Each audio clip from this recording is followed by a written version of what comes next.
1984। आज आप लोग का स्वागत करती हूँ अपने YouTube चैनल पे।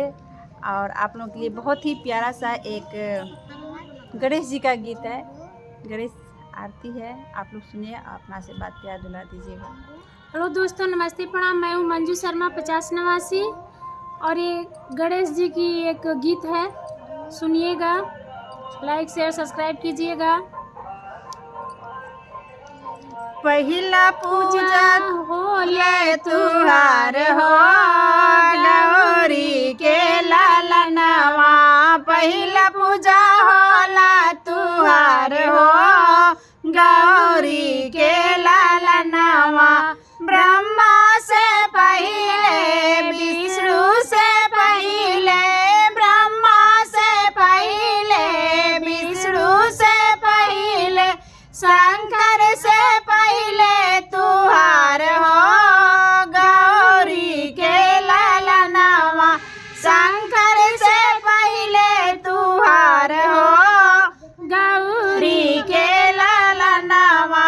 पहिला पूजा होला तुहार हो गौरी के लालनवा, पहिला पूजा होला तुहार हो गौरी के लालनवा।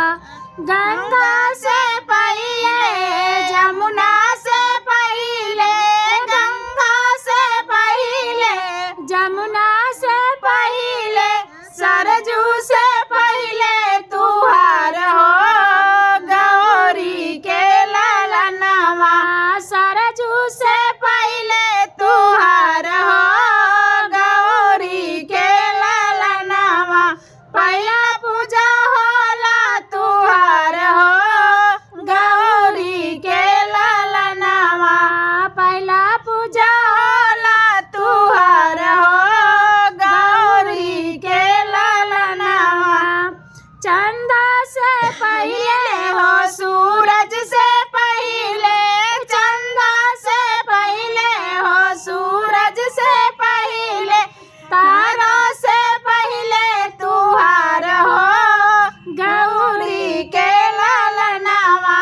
तारा से पहिले तुहार हो गौरी के लालनवा। शैली पूजा होला तुहार हो गौरी के लालनवा, पहिला पूजा होला तुहार हो गौरी के लालनवा। यह आरती आप लोगों को कैसी लगी, फिर मिलते हैं अगले नए वीडियो के साथ। तब तक बाय बाय।